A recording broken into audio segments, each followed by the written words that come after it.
All right, we are unmuted. We're about ready to go. Let's go. Okay, turn off my timer. Turn off the starting soon. We're professional here. And turn on our cameras. All right. Oh, Cosmic says let's go. Sweet. Okay. So hopefully all my students are here. Actually, I can't even see my counter. Let me see. We'll kick it off for reals here in just 1 second. There it is. Just make sure I can see chat in here. There we go. Stream manager. Hello. All right. Okay, so we are live. We are here with Kosmic. That's the only name I know you by, so we'll just use that because of TOS. But we have Kosmic here. We're really excited to do this Q&A today. So anyone in the chat, feel free to type your questions in the chat, and we will either Cosmic or I will get to them and answer those. But first of all, welcome Cosmic to my game streaming class here at the University of Utah. So awesome to have you virtually.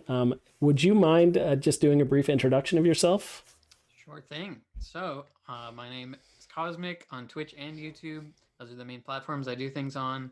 I've been streaming on Twitch for 10 years now, almost. I've been Twitch partner for 4.5. So, and mostly like the last year, I've been working more on YouTube. So I slowly built up some subscribers over, 8 years or whatever, and had like 20,000. But in the past year, I worked hard on YouTube and got up to 111,000 now. So yeah, that's where we're at. I just started doing full-time streaming this year. So I think this class is really cool that it even exists. I think all of you who are in it are really lucky. And yeah, I'm excited to answer whatever I can. Awesome. I think the first thing is I needed to turn your volume up, and it's done. So that's great. So to answer whatever you can, how about your backstory? How did you get into streaming? What's your story? Sure. So what I do, I guess I forgot to mention that I play mostly Nintendo games, but primarily speedrunning, which if you don't know what that is, it's trying to get the fastest time in games. And yeah, I would just watch when I was like 16, I would watch these videos of people doing glitches in like a bunch of N64 games, and I thought they were really cool. So I would try them out myself, and most of them are super hard, so I just like gave up and said I could never do this. I could never be a speedrunner or a YouTuber or Twitch or whatever.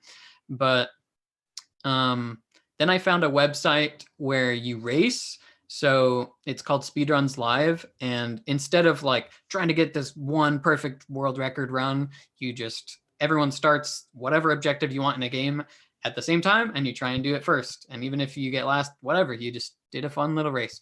And you had to stream your races to like prove you didn't cheat in them. So that's really why I started streaming.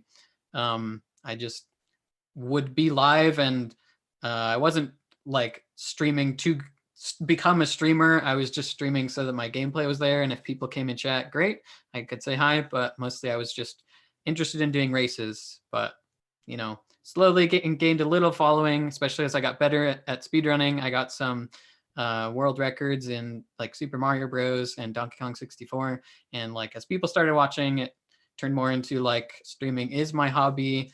And yeah, especially in the last couple of years, I've put a ton of effort into it. That's awesome. So at what point did you decide, you know what, I'm going to do this full time? Right. I literally had a job interview like exactly 1 year ago where I was interviewing because I just graduated from UVU with computer science degree, and I was interviewing for an internship, and they said, what if we want to bring you on full time after this internship? Like, do you think you might just want to do your streaming thing? Because they'd heard that I did that. That's actually how I got the interview, was through a mutual friend that watched my stream.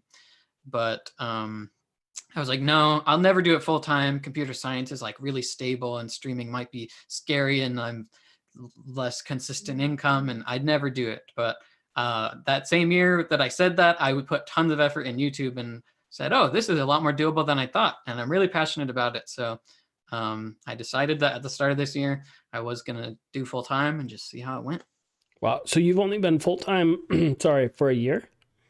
for 4 months actually. What? Oh, Yeah. wow.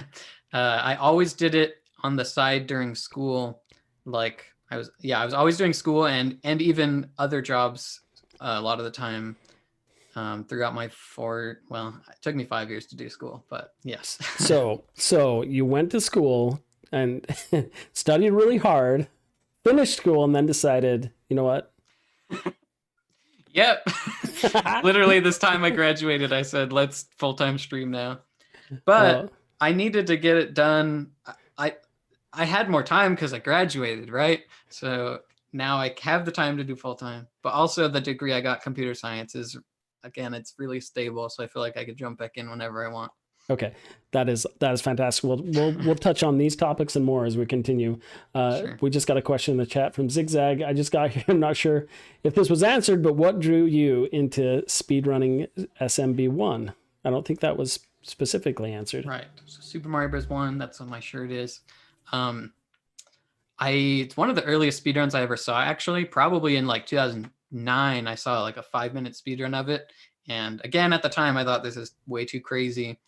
But literally just on that website where you do races, I saw a race come up for racing Super Mario Bros. And I knew I'd seen that 5-minute speedrun. So I knew if I join this, even though I don't know how to speedrun it, it's not going to take me all day to try and get through it. So it took me over an hour. And, the record's 5 minutes. So that wasn't a good time, but it didn't take all day like I thought. And from there, I just said, hey, let's try and get a better time. And the rest is history. That's awesome. So, and you do that on original console, right? Yep. All my speedruns are on original hardware. Are ROMs allowed?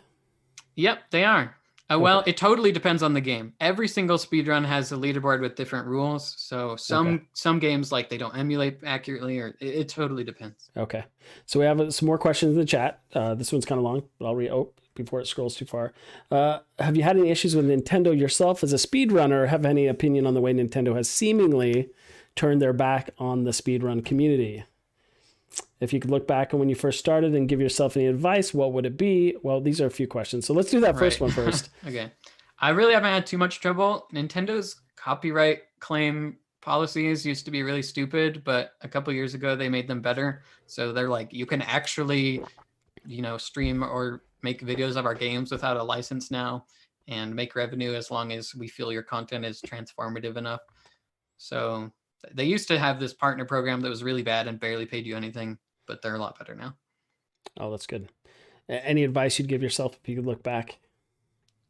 Probably put more effort into YouTube, although I'm not that upset about how things shook out because, again, I always did this because I wanted to. I was never trying to make a job out of it.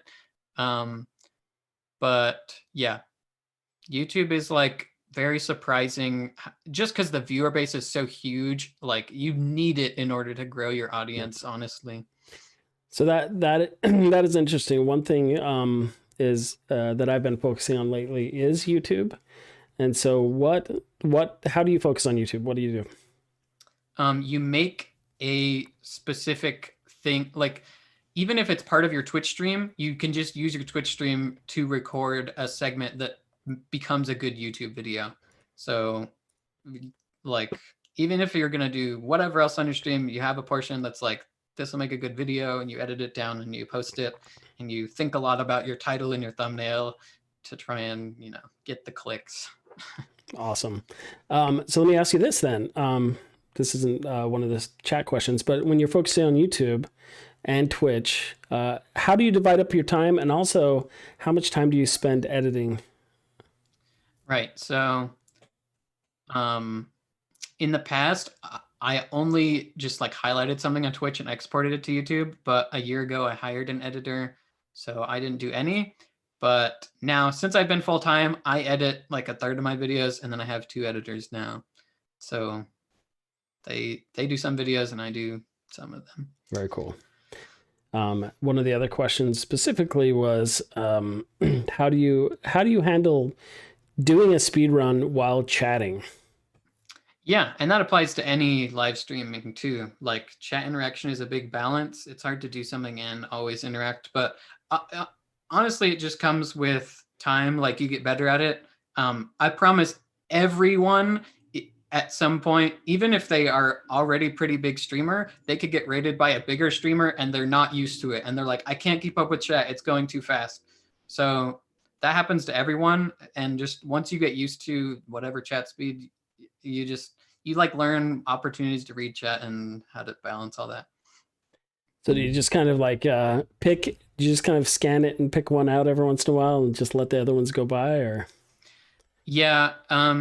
Well, especially in a lot of runs I do, I know like the exact moments I can look at chat.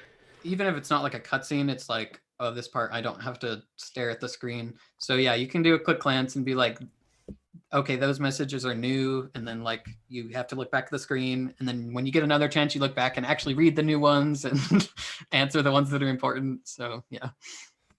Awesome. And another question from Gamma Ray was, how do you deal with the trolls, and do you have to deal with them a lot? They're honestly worse on other websites. Like, I think Facebook has the worst comments of anywhere. YouTube's are like half perfectly fine, and then like there's, well, the problem is the negative ones outweigh the positive ones like by a ton. But yeah, I don't know. I've spent a lot of time like replying in the past to people, and sometimes you do want to reply to like be informative, but if you can ever tell that someone is, like you said, a troll, it's just not worth your time, so you just ignore it. And same with in like your live stream chat, like if someone does something dumb, it's always better to just like ban them and pretend it never happened and to move on. Just ignore it. Yeah.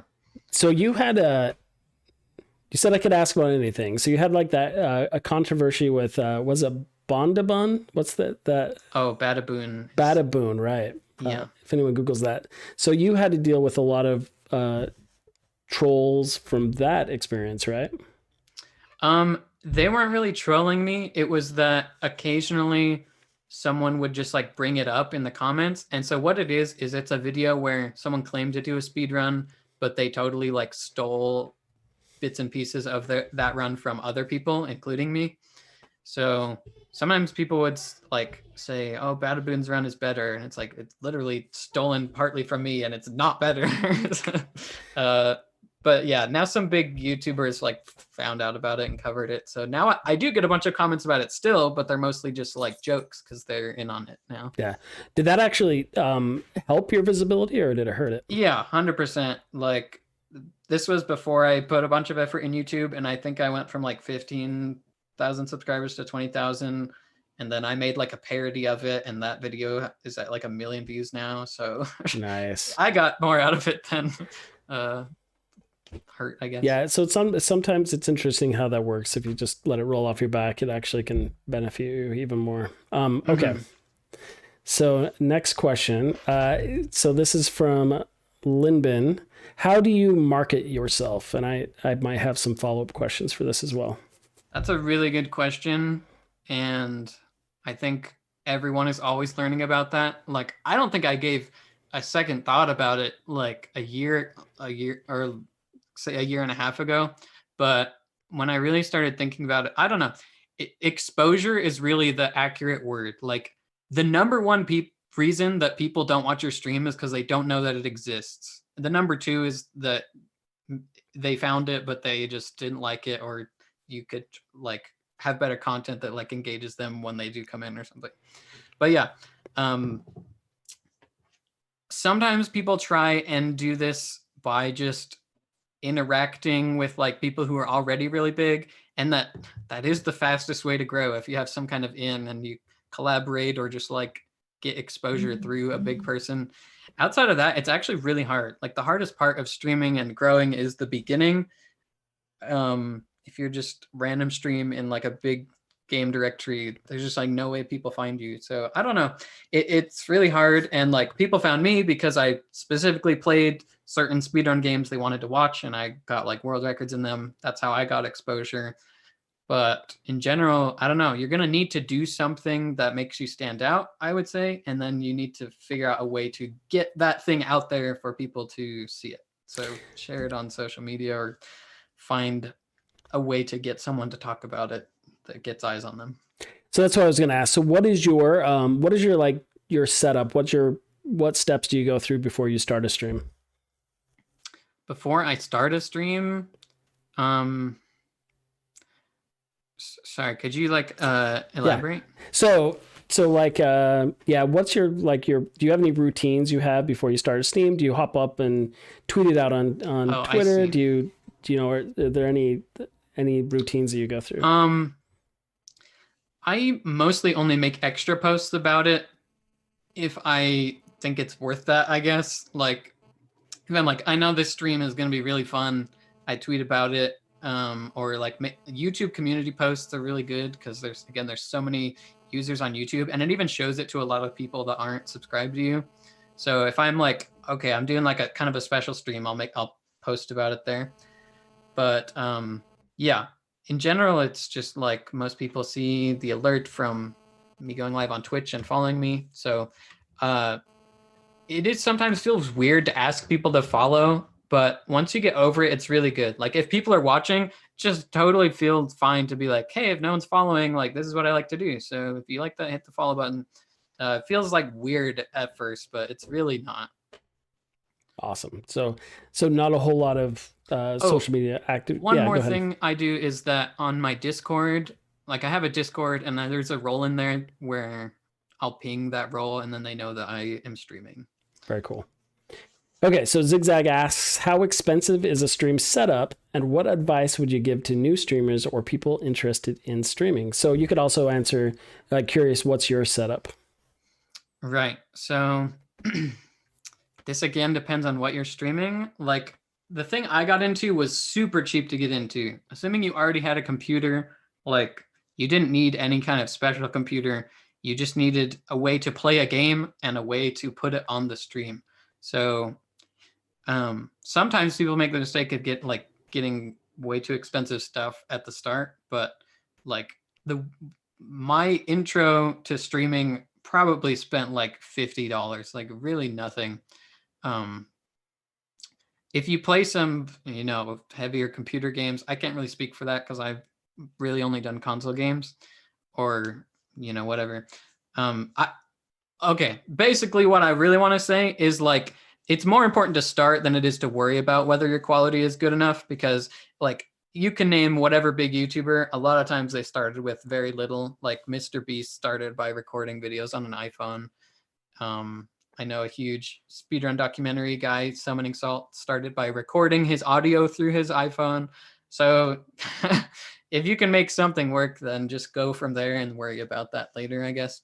But if you want to get something decent, eventually, it starts getting in the hundreds or whatever, and then you get diminishing returns, and it's not really worth it past that. Yeah, it's funny. Not a segue. It's one of my directors was talking about a family member whose kid really wanted to stream, but said they didn't have the right equipment, so they dropped like $4,000 to buy him all this equipment, and he lost interest in a week. So Yeah. really, it Yeah. doesn't. It's your interest level is probably more important than. I've seen that even in speedrunning, like Super Mario Bros. The guy felt like before he could start learning to play the game fast, he needed to get all this stuff, like this mod to your console that makes the video better, and he bought like the most expensive TV he could use, and it's like, dude, you don't need any of this. I don't think he ever did a speedrun of the game. He got it all and just pieced out. That's awesome. So Spence Stout is curious on how, and say what you're comfortable with, but how much do editors cost, and how would you say when is a good time to invest in them, and at what point when you're building up your brand would you say to get an editor? Yeah, it's hard because so what I do is I do a share of the revenue. So like I think it's really fair that way. So then if the video does better, then they get paid more. Rather like if you only said like, oh, this much for every video, and then one video gets 1 million views and one gets 20,000, and that's like they should reap some of the fruits, I feel like.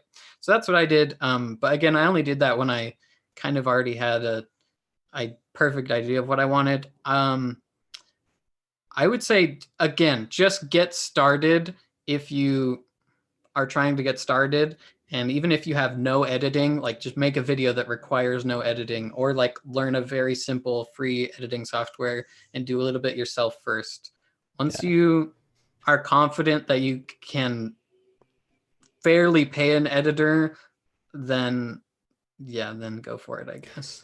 So and that reminds me, a segue for my students. If you are a student at the University of Utah, you do have access to all the Adobe products. So Premiere, After Effects, all of that. Yeah. And actually, in the next couple of weeks, I'll do a demo of how to quickly edit.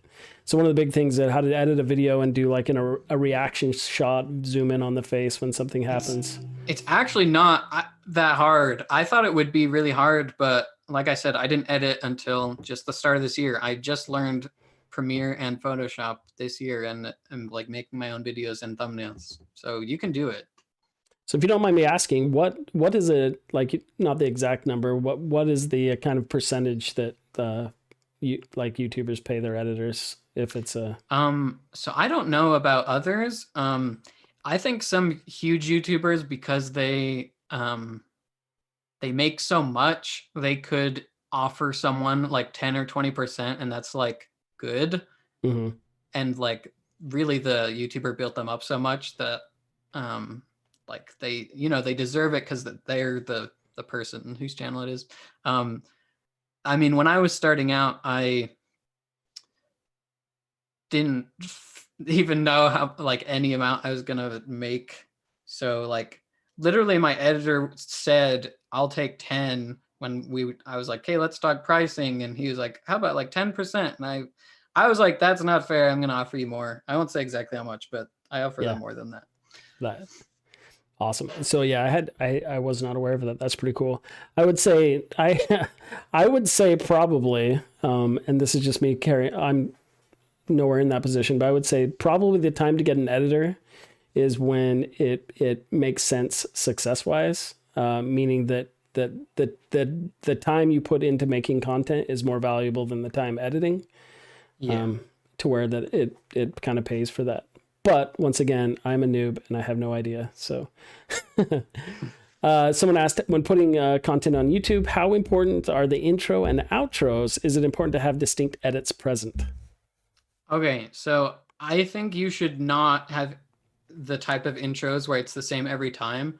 That's been really popular on YouTube for like a decade, I feel like, and it's pretty outdated. Like, I don't think people want to watch the same, like, 5 seconds or like especially more every time. If it's a specific series you have going that has an intro, like, sure, that's chill, but not every video.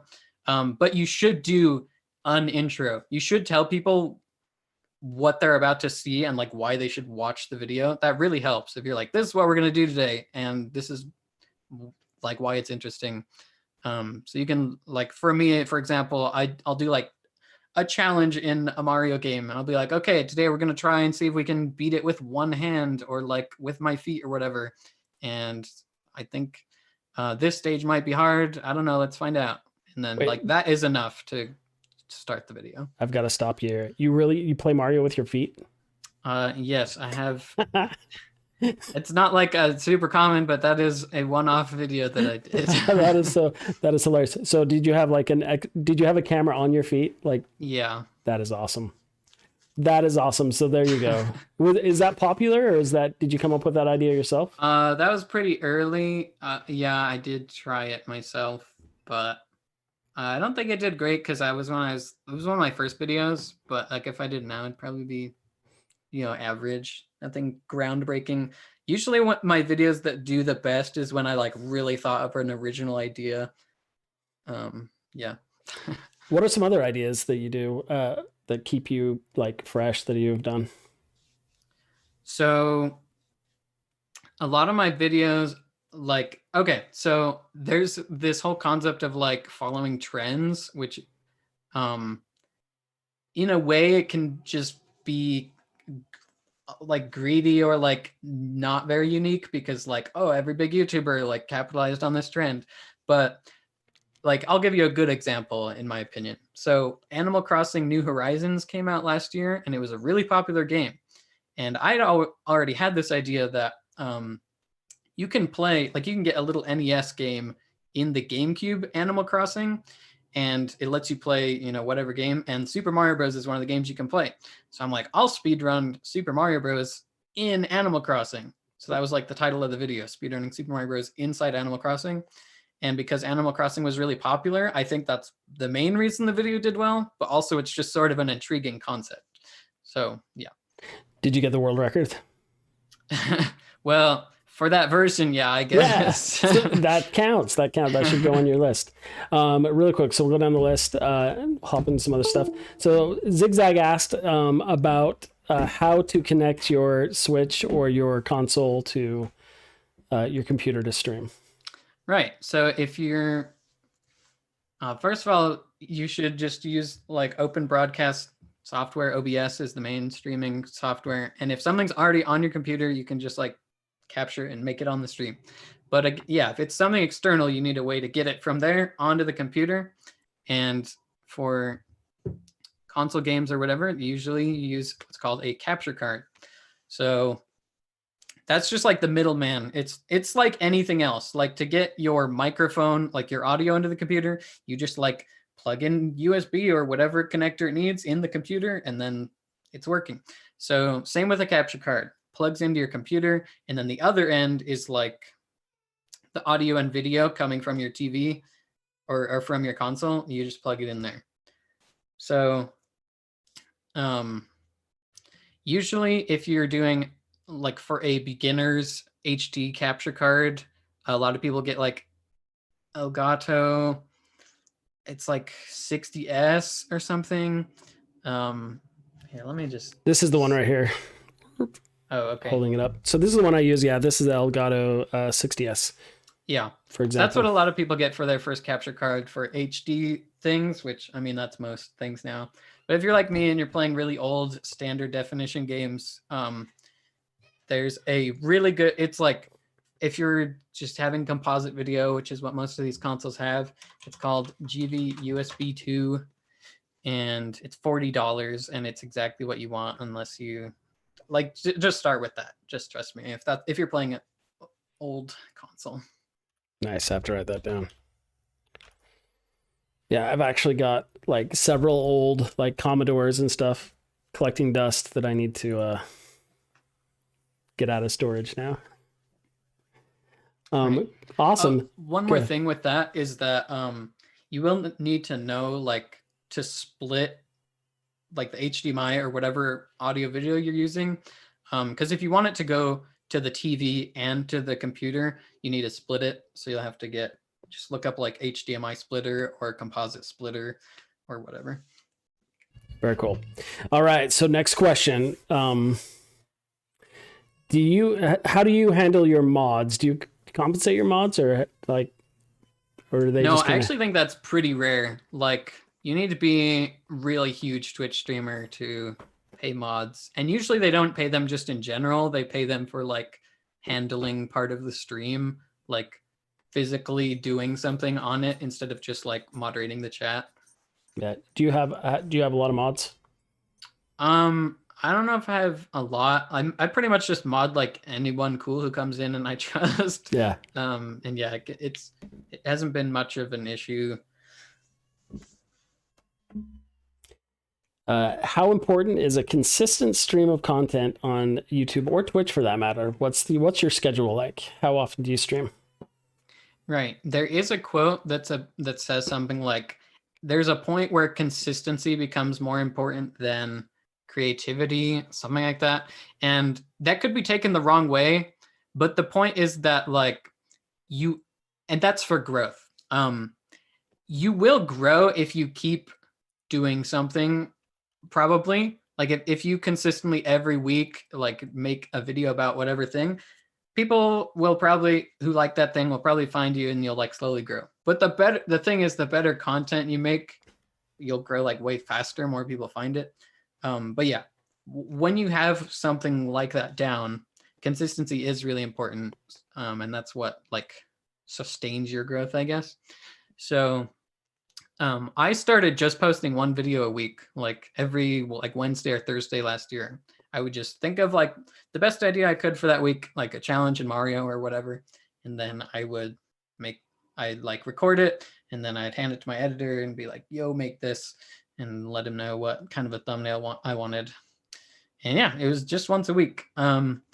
In October, a game called Mario 35 came out, and I had like so many things I was doing in it, and it was a limited time game, and it was like doing well, and I told him in advance, like, maybe we should try and capitalize on this game and like make a bunch of videos, and he was down. So we started uploading a video like every day, and like while that lasted, it was really good. But of course it like dies down eventually. I kind of like feel all over the place on the way I answered this, but yeah, right now I upload 3 videos a week, like Monday, Wednesday, Friday, and I feel like that's plenty good. No, that's awesome. So how about streaming? How often do you stream? Right, I stream almost every day. I have a schedule, like a link that I send people to that is in their own time zone, so they can see like, okay, this time he'll be live, and it says what I'll be doing at that hour. So yeah, I stream almost every day, like 3 to 6 hours in there, and it really, like, because I'm newer to it, sometimes I have things that are coming up, and like I'm still trying to get totally in the swing of things. But yeah, I plan for those, and then sometimes something comes up. Very cool. Speaking of being a full-time streamer, when you tell people what you do they understand, or is it pretty common enough now? I haven't had to very much. Like in the past, I would bring it up, and I don't think I would. It's really hard. Like, I'll have conversations with people, and they're like, "What? Like, you play video games? Like, how do you actually get paid from that?" And like, it's kind of weird to me that it's such a foreign concept, because like it's exactly the same as sports being on TV and getting paid because people watch it and then they put ads on it, right? So if I come at that angle, it's really easy. It's like, well, I just like live stream, and the more viewers, like, I'm getting eyes on something, so then they can put ads on it and get paid. But yeah, it's kind of my dream that someday, you're walking down the street and anyone would know, what do you do? Oh, I stream on Twitch. Like, if they knew what Twitch was, that would be nice. Most people know YouTube, so you can say you do YouTube, and you still get weird looks a lot of times because people don't get it. But Yeah, I think it kind of shows the power of the future of Twitch by just how many millions of hours are consumed and how little anybody outside of Twitch knows what the heck it is. Yeah, it's crazy. What I guess, like, most people my age and younger, I feel like are at least knowing what it is now, though. So I think, down the road, pretty much most people will know about it. So how about your network with Twitch and Twitch networking? Do you have a group of like-minded Twitch streamers that you network with to help boost each other up, or are you kind of just a solo? So yeah, you asked me before we came on if I was family friendly, and I feel like, because yes, I am. I do family friendly content, and I feel like that makes it a bit hard to collaborate with people sometimes. Like, I have to be a little choosy, like only like these people could work. And yeah, I really haven't done that much collaborating.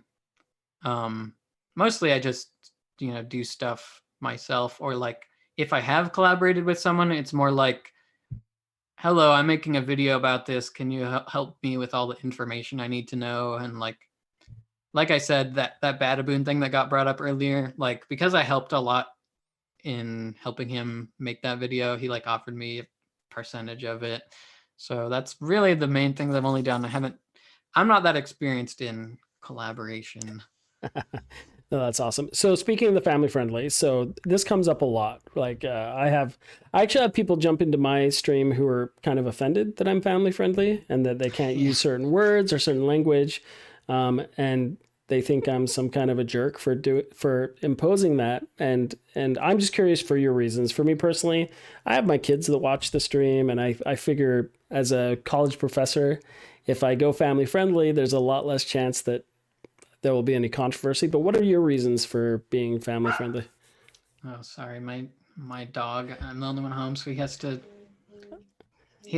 might bark. Sorry, Oh, this is but not pro. This is cash. yeah. Um, hey, come here. Let me just grab him real quick. No, you're good. You're good. Yeah, dogs are awesome.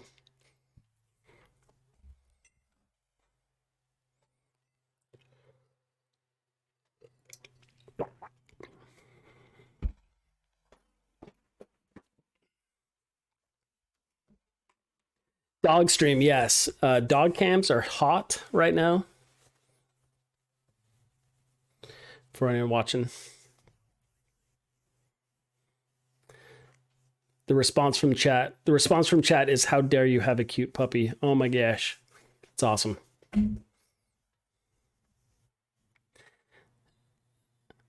Oh, I think you're muted. Oh, there you go. I pushed unmute, but now we're back. You're good. Okay. So I mostly did it like I don't have to be different on stream to be family friendly. That's just how I am. Yeah. But also like I think it's crazy that people get mad about it because it's much rarer to be family friendly than not. So like, dude, you can be whatever you want to be 95% of places. I'm sorry that you have to be this way in like the tiny corner of the internet that wants to have this type of a stream. So that's usually what I tell them. And yeah, I don't know. Like you said, there's people that want to watch streams with their kids. I think it's cool to have a place or like a type of stream where they can do that. Oh, awesome. So Plugged In Gamer asks, do you think your skills are what gave you success, or do you think it was your personality? I think skills are what got me my start for sure. Like that's what would get me the most exposure is like if I could get a world record in a game, especially Super Mario Bros. 1 is like a pretty popular and competitive game. Sometimes world records in that blow up. I'm sure there's lots of people now that watch and they like my personality. I don't think I have like the best streamer personality that's like super funny and just like always extremely energetic and making you laugh constantly. I mean, that's why my thing is I play games really well, right? But I don't think I have a bad one, and I'm sure there's plenty of people that find me and like the positive environment that is there. Awesome. So how do you keep playing mostly Mario games? How do you keep it fresh? Do you ever feel like it's a job, or I really don't want to play this game today, but you feel obligated, or? I think at least for right now, because this started out as a hobby, it was always like what I wanted to do when I was somewhere else, like a job. So right now I just feel like, oh, I finally get free time to play this. So, you know, maybe down the road it's like starts feeling that way. But right now I'm doing fine. It's awesome. I think the same goes for the first question as well. Like I just have plenty of ideas that I've thought of while I've been stuck doing other things. I'm like, I wish I could do this idea and this idea. So I just have like huge lists of ideas and no shortage of those right now. Very cool. Awesome. Well, trying to think of, let's see if there's any other questions in the chat. I might be running a little low. One of those moments. Oh, Plugged In Gamer. Someone asked, how did I feel during my first stream? Oh, yeah, that's a good question. Like I said, I didn't stream like on purpose to be a streamer at first. I was just streaming to prove my gameplay wasn't cheated. Not that you couldn't fake gameplay on a stream, but that was anyway. So yeah, I wasn't nervous or anything. I think no matter what, if you want to stream, you should stream because you want to. And I think you will always have a better experience and more successful if you got into it just because you thought it sounded fun, and you would be doing it anyway, not just because, like you said, you feel like you have to be there. You're trying to make a job out of it. Awesome. So you stream on Twitch. Do you also stream on YouTube, or have you mostly just do videos for that? I actually don't think I can stream on YouTube because I'm a Twitch partner. Oh, that's It right. depends what your contract is. I haven't even bothered to look because I would rather just stream on Twitch. But yeah. No, I forget about the limitations of partnership that kind of has on that. So speaking of that, so being a full-time streamer, YouTube creator, so those have like ad revenue subscriptions on those. Are those your primary sources of income, or do you look outside of that, or how do you manage all of the money aspect of all that? Right. Like I said, well, I don't know if I said this, but I always thought that YouTube has the viewer base, Twitch has the revenue model. Like if you can get like there's people on YouTube who get millions of views, and if every person who watched gave $1, they'd have $1 million, right? Twitch people give you $5. You don't get all $5, but you know, good revenue model there, right? The viewer base is so much bigger on YouTube though that like I learned after putting more effort in YouTube that you make more money on YouTube. Even like big Twitch streamers who have YouTubes as well, they are making more money on YouTube, and it's like mind blowing. It's crazy. So the question is, why not just switch solely to YouTube? Right, and it's Twitch is it's just a better platform for streaming. It probably helps in well, Twitch doesn't have the best discoverability. I guess if you're already big, it kind of does, but it's kind of just the place to be for streaming, I guess, and it's more enjoyable that way. I think YouTube's streams, like just the way it works, doesn't work as well, but kind of all over the place because it's hard to put into words. It just like is a better experience. But yeah. And it's I also couldn't say like just how much you would make on YouTube if you tried streaming and you made like super chats and like members or whatever it is on YouTube instead of subscribers. I don't know how the revenue would be. I just know that there's so many users on YouTube that are willing to like watch videos at least to give you ad revenue that like you can make plenty on YouTube just from that. Whereas Twitch, basically all your revenue comes from subscribers and donations.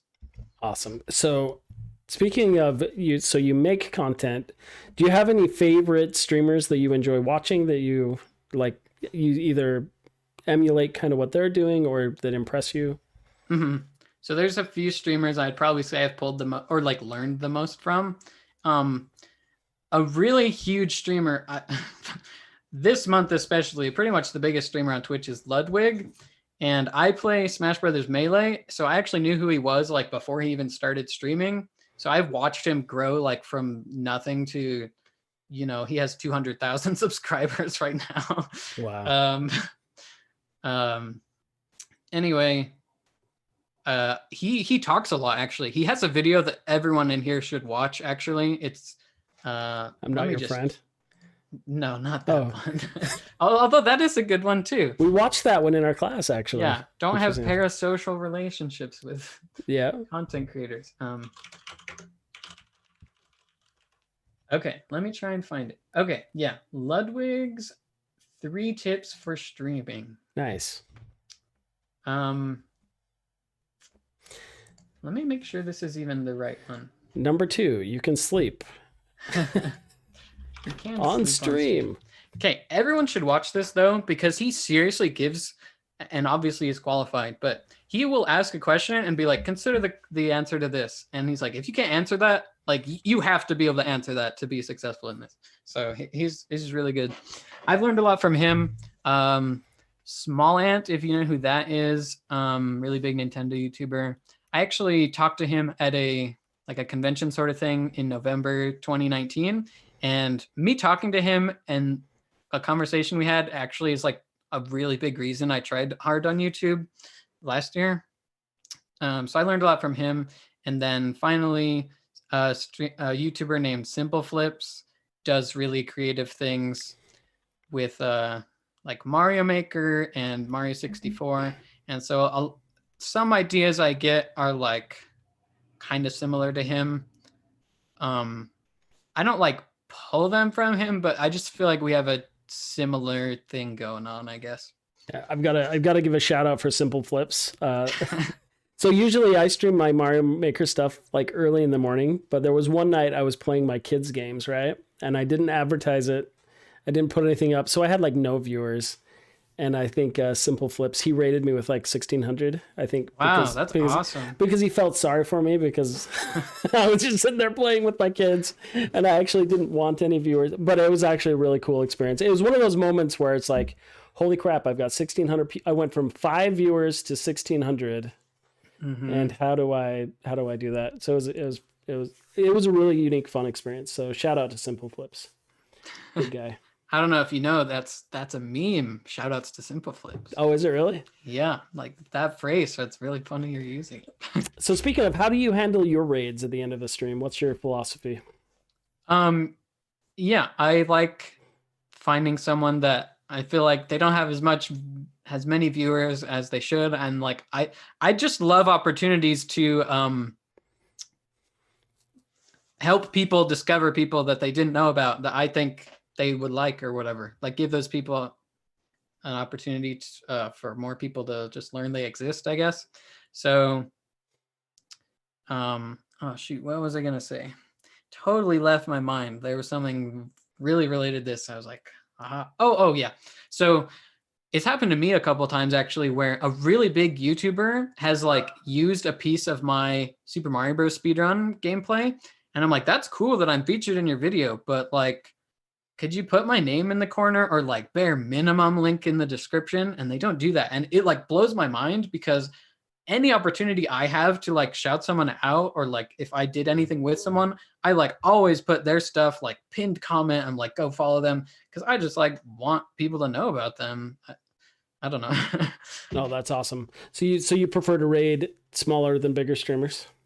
Yeah, for sure. And it really depends. Like, you know, if someone's doing like some special, like I got 10,000 followers, I'm like, dude, go rate them, say congrats. Or yeah, it really depends. But for the most part, it's like, yay, fun opportunity to let people discover someone I like. See, everybody, streamers are good people. They get a bad rap.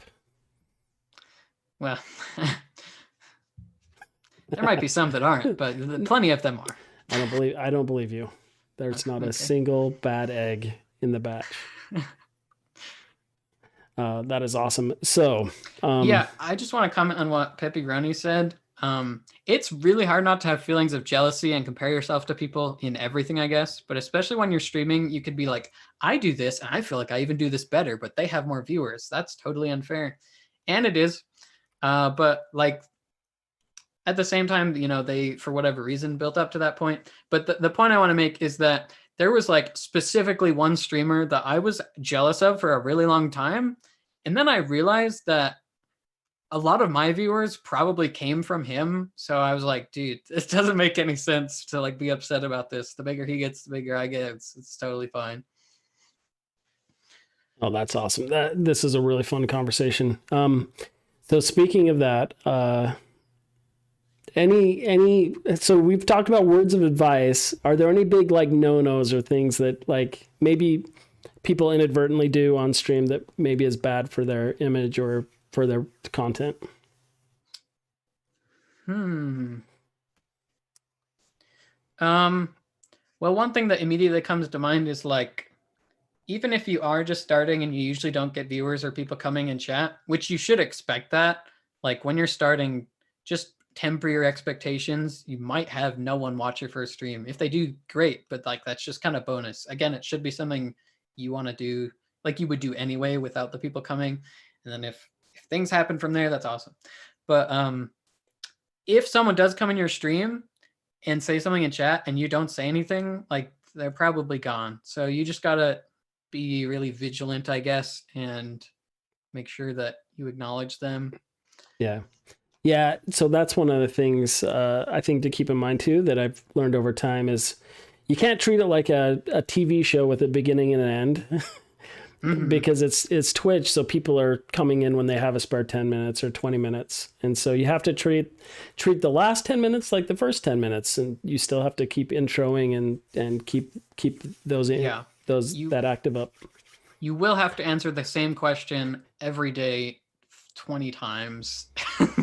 A lot of times you can make a command. There's tons of like free bots you can add to your channel and make commands that answer the common questions, but yeah. Yeah, so what bot do you use?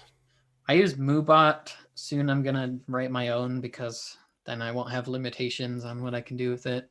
But what kind of things do you want to do with it that it doesn't do? So a lot of times people ask what the world record is in a game I'm speedrunning, and right now I have to manually update that. But if I make my own bot, I can just pull from speedrun.com leaderboards and never be wrong. Nice. No, I noticed that on mine. Like I use Nightbot, and so a lot of that data will get outdated, or links that you've shared and that kind of stuff. So there is some upkeep on it, but that's awesome. Also there's like a limited number of commands it lets you make and stuff like that. Yep. Or like so that's one of the things you can have Nightbot like advertise for you. But it's pretty terrible. It likes to spam the same thing over at the exact same amount of time. So yeah. So as far as getting back to the games though, when you get tired of playing Super Mario Brothers, like what do you see yourself expanding to? So I have brought it up over and over because it's like the main thing I'm most well known for, but I do play other things, even if it's another Mario game that still mixes it up, or there's other categories of speedruns and stuff as well. Okay, well, I guess just to like really explain what I do, most of my streams are just me trying to like get a record in a speedrun, and then like segments of streams I'll like do a specific YouTube video. Most of those aren't like, you know, a proper speedrun. Man, my dog. No, you're fine. Don't even sweat it. Okay. So no, go ahead. So yeah, I was just gonna say that like a lot of my content is me just thinking of an idea to do in a game, and whether it's Super Mario Bros. 1, whether it's like a ROM hack, whether it's a totally different game, I do other ones for YouTube content, for speedruns of them even. I guess the question is mostly like, do I plan on expanding? And I feel like my YouTube videos are already like expanding right now. In the future, I mean, there's always, you know, might get to that point where you always have to keep thinking of new ideas, I guess. Right. But that is like one of the main goals of my videos and things I do is like doing new things with whatever game. I think that's awesome. I didn't realize that you'd only been doing this full time for like 4 months. For some reason, the impression, like looking at your channel and everything else, it looks like you'd been full time for years. I mean, the amount of subscribers on YouTube, like those are no joke, right? So why didn't you go full time earlier? What kept you? Was it school? Like what? Yeah, I mentioned earlier that I really thought, you know, computer science, you can make, you know, big bucks. It's very stable. Why would I, you know, chase after this where maybe I don't make that, or like it's not a consistent amount? So I always thought it would just be more like responsible, I guess, to not even try. But I found out when I put all that effort in YouTube last year that it is doable. So I just went for it, and it felt right. But the thing that I want to mention is that even though, okay, so I was very passionate about it, and even though I was like doing classes and work, I was also putting tons of time into this. Like, actually, the main reason I like quit working was because I was going to do this anyway, and I had zero free time because this was all of it. So I decided to make this my normal work time so then I could have time outside of it. Does that make sense? That makes awesome sense, actually. So when you went full time, like what, any kickback from family and friends, or are they just like, what the heck are you doing? Yeah, my parents weren't like totally unsupportive, but they were like, I don't know. I said I was going to do it, and they're like, are you sure? I think you should just stay at your job you're working right now. And I'm like, pretty sure I'm going to do it.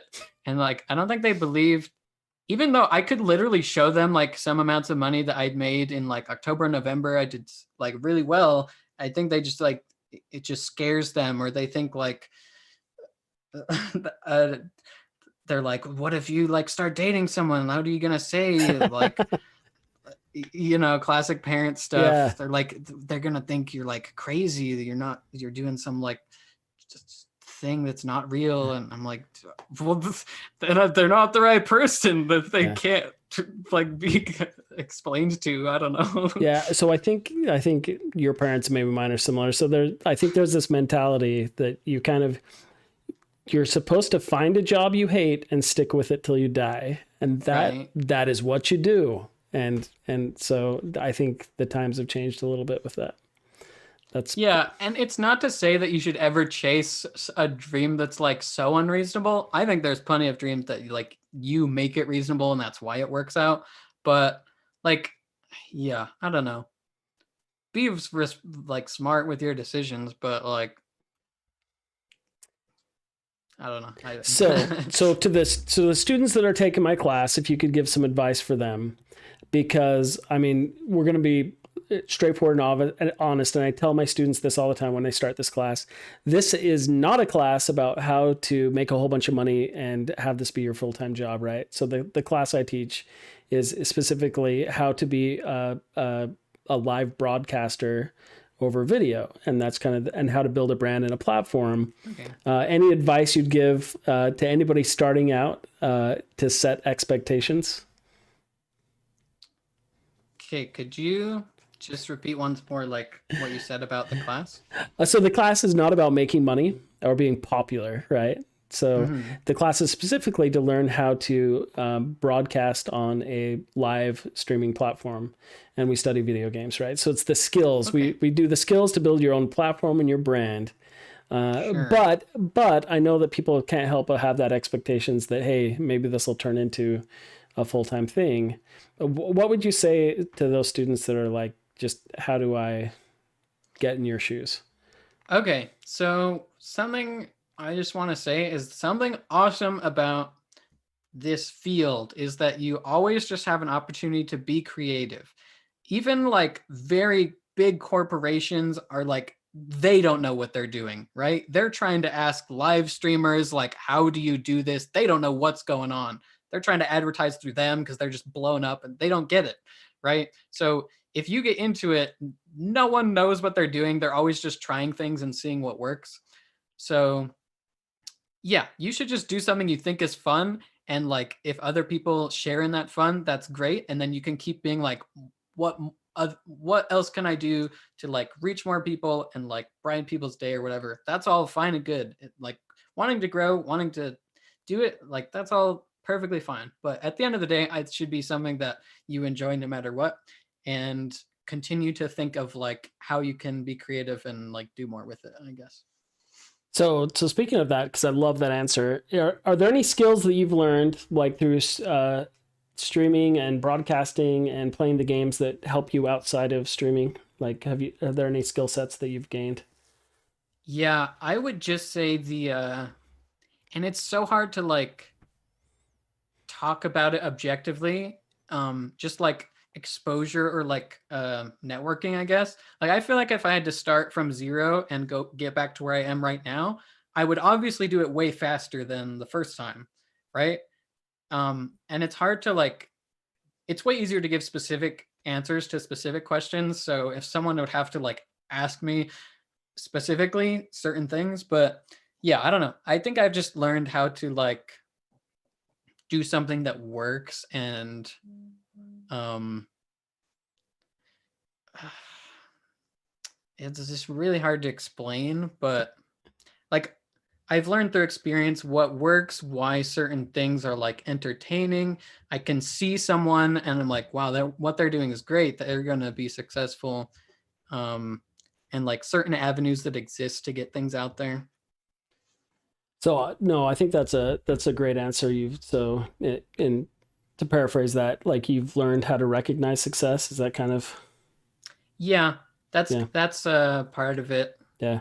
It's just a really hard to like quantify thing, but like in general, you just get a better idea of like this is good, this is bad. I don't know. I love that. Yeah, and some of the feedback I get from a lot of my students is I've learned how to be more comfortable, speaking online. I've learned to gain Oh yeah, confidence and that kind of stuff. for sure. I talk way more on my stream than anywhere else. Like I'm not a talkative person. Even like a family gathering, I'm saying like 0 things to anybody. But then on my stream, I'm just like going to town chatting. So I don't know. It's like an opportunity to create like your own little environment, I guess.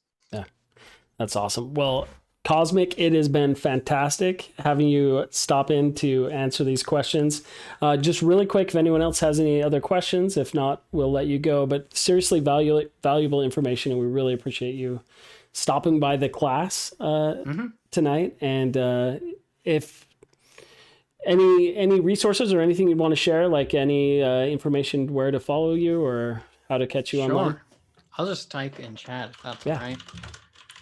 So that's my Twitch stream. That's the link to my YouTube. The link says D12, but the actual channel is just Cosmic now. If you want to ask me anything else, like feel totally free. The best place to, like, you can just whisper me on Twitch. That's cool too. But I'm most likely to respond if you DM me on Twitter. That's my Twitter DM. So yeah, I'm totally down to answer more questions if you have them. Awesome. Well, you rock. Seriously appreciate the time. For my class, that's it for tonight. Your assignment, so get working on it. We'll meet you next week. So actually, Cosmic, we're going to be talking about VTubing next week. Ooh, nice. Yeah. I don't know much about it, but it is a growing trend. Well, we may be doing it on stream. Actually, we will be talking about it on stream. Cool. My TA, Aiden, Cable, terms of service. He's been a VTuber for many years, and I'm pretty excited to have him talk about it. So it's gonna be awesome. One thing I don't know, I'll just throw this out there, but if you got to end class or whatever, but if people want to stick around for like 5 minutes, I could beat Mario in 5 minutes for them. What? Yeah. Wait, where? So what? How do we watch this on your Twitch channel? Yeah, I'll just share my screen. Okay. No. Yes. Let's do that. Okay. Okay. Let me make sure that I can get the whole stream. This is going to be the epic finale tonight. Cosmic is going to beat Mario in under 5 minutes. Did you say under 5 minutes?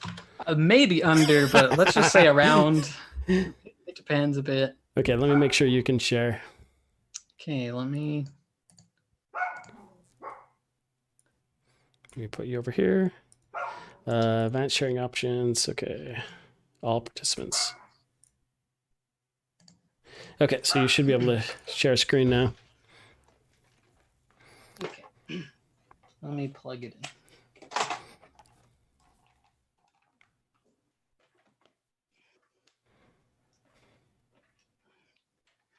My dog usually barks when people are getting home. And so every time now I think that, oh, people are home, but he's still going to town barking and no one's coming in the door. So sorry. No, you're good. You're good. Like I said, this is I'm gonna make sure I can get my full. Okay. Okay, I'll get rid of my ugly mug. There we go. So if you share screen, yes. Okay. Okay.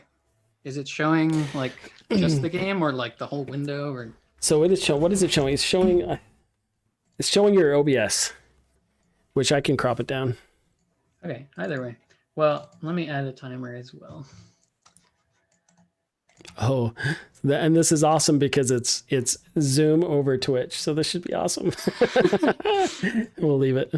This is great. Okay, there's my timer.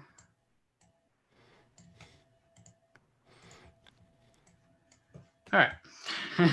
Ready whenever. So is there any way to you don't have to, but if you could can you turn the audio on externally, or is it? So I'll hear my audio, but I don't know if it. Okay, I don't know how Zoom works. It's fine. No, so I think Zoom, it would have to go through your microphone. So we'll We'll just do it this way. This is great. Okay, sure. Okay, here we go. Was it ready, by the way? I didn't start preemptively. We're ready. Is this it? Okay. Yep, I'm playing. All right. So this is the first Super Mario Bros. Game. And the world record is 455.2. My current PB, or personal best, is 455.6, which was world record at the time. But I haven't done world record attempts in this category of this game since when I got it, which was January 2020. So my time's a little bit outdated now. But it was world record. All right. So by 0.4 of a second? Yeah, which is actually a lot in that game. It doesn't sound like it. Yeah, no. That a lot, but a crazy small amount at the same time. All right, so we're jumping on the pipes. There's like tiny spots you can jump without getting hit. So what? So those little jumps you do up top there, does that help pick up speed, or are those just fun jumps? Yeah, they're pointless. Just like these, I don't even think about them anymore. I'm just like grabbing stuff because it doesn't matter. I've played the level 10,000 times, so got to do something to keep myself entertained. Those hitboxes are hilarious. So I was watching a YouTube video about how you faked it. And so they're like, the piranha plants. He's clipping through the piranha plants. Therefore, it is fake. Yeah, that's the classic comment. First thing with this game is people will be like, it's been 30 years since I played this, but I know that should have killed you. And it's like, it's been 30 minutes since I played it, and it definitely shouldn't have. It's awesome. Okay, I'm actually going to do something kind of weird here. You can see I'm jumping backwards into walls. Yeah. I'm supposed to go up that vine, but I'm going in this pipe, and basically the backwards jumps into walls. Like, it changed Mario's position on the screen, so he wasn't where he normally is when you go in that pipe, and then it thought I went up the vine. Weird. Yeah. The only like not super straightforward part of this run. How long did it take you to learn like all the little tricks, and like, is it a lot of studying and research, watching other videos? Usually the groundwork's already laid out for you, so you just like copy someone, or a lot of times there's literally like tons of tutorials and like Google Docs and stuff. Depending how popular the game is, you go in a Discord for it and say, what do I do? And they're like, here's 20 links, have fun. Oh, wow. And so you could kind of jump into it really quick then. Yeah, there's tons of resources these days. But back in my day, there wasn't really anything. I was one of the very first people to beat this game in under 5 minutes. There was really like one main predecessor before me who I learned a lot from, and then yeah. So far we're on 4 minutes, 58 seconds pace. Oh, wow. You just got to shave off another fraction of a second. Ooh, that was really close, but we made it. That Koopa you have to react to go like over or bounce on him or go under him. Anyway, we're still good. Right. In this specific game, you can know what patterns you're going to get sometimes based on how quickly you've played so far. So because this run's really good, no real mistakes, these Hammer Bros shouldn't kill me. In fact, I will even predict the last Hammer Bro is jumping and I get to go over him. Yeah, like that. What? You don't actually have to land on top of enemies in this game to kill them. You just have to be moving downwards. So it looks really weird sometimes. Oh, interesting. Yeah. So you can run into the side of the hitbox as long as you're in a downward trajectory? Yep. Okay. So finally, another glitch in this room. I'm going to jump off the side of a pipe. Nice, like that. That was 1/60th of a second window that I just hit. Don't worry about why I passed that pipe and went back. It's hard to explain. Okay. And we're almost at the end. I'm going to go for jumping past Bowser, even though it's very risky, because if I get it, I'll get 458, which in, a random setting like this is the best time you'd ever expect. Oh, nice. He was nice. 458.6. Holy Nikes, dude. That was epic. There you go. That's what I do. You wouldn't, honestly, to the average onlooker, you wouldn't even know the difference between what I just did and the 455 world record, because it's like really complicated to save time over what I just did. But yeah, it's pretty flawless for what I went for. So that is amazing. So this record is like so tight that you can pretty much get like 458 all day, but those little fraction of a second are just... Yeah, so it's actually like super precise tricks that you go for, and if you miss, you hit reset, and then you need to get like 8 of those, and I just didn't do any of them. Oh, okay. Oh, and they all save like a third of a second, so when you do 8 of them, you get to 455. Wow. No, that's amazing, dude. That was the cherry on top for this interview. Thank you so much once again for coming out. Thank you so much for sharing that with us. Mm-hmm. Oh, Plus says, now let's see how fast Checkpoint Professor can beat it. Yeah, I can get sub 30 minutes maybe. Just that was live. Like if I push buttons right here, it's making him jump. Just so you know, I played that live. He didn't Badabun this or what? Yeah. Badabun. You're not eating pizza and drinking a Coke while you do it? Yeah. All right. Thank you again, everybody. Thanks for participating, and yeah, I think that's the end. This is like I said, this is professional, so that's the ending of it. The end. Cosmic, you rock. Thank you so much. Thanks. That was fun. All right, we'll talk to you later. Okay, bye-bye.